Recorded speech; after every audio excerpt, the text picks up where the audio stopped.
Mesdames et messieurs les intervenants, cher Francis Rocard, il est là,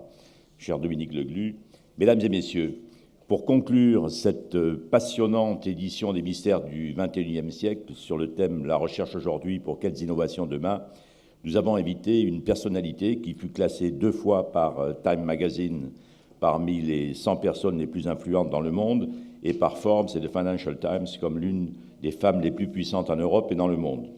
Agrégée de sciences physiques, ancienne élève de l'École normale supérieure et ingénieure des mines,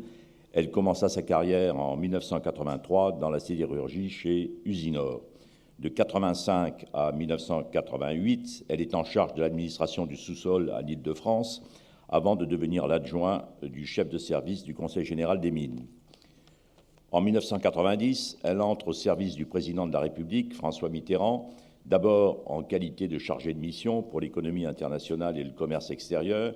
puis au poste stratégique de secrétaire général adjoint à la présidence, avant de se faire connaître du grand public en devenant le Sherpa du président pour l'organisation des sommets internationaux du G7 et du G8. Elle bifurque ensuite vers le secteur privé, d'abord au sein d'Alcatel, où elle supervise l'ensemble des activités internationales du groupe, puis de la Compagnie générale des matières nucléaires, plus connue sous le nom de Cogema,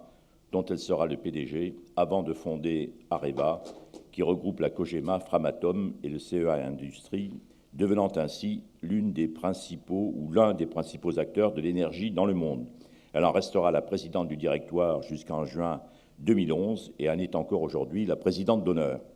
En avril 2013, François Hollande la nomme présidente de la Commission Innovation 2030, qui comptait aussi dans ses rangs la spationaute Claudie Agneray, l'économiste Philippe Aghion ou bien encore le philosophe Michel Serres. Mesdames et messieurs, pour conclure cette 18e édition des mystères du XXIe siècle, j'ai l'honneur et le plaisir d'appeler Madame Anne Lauvergeon.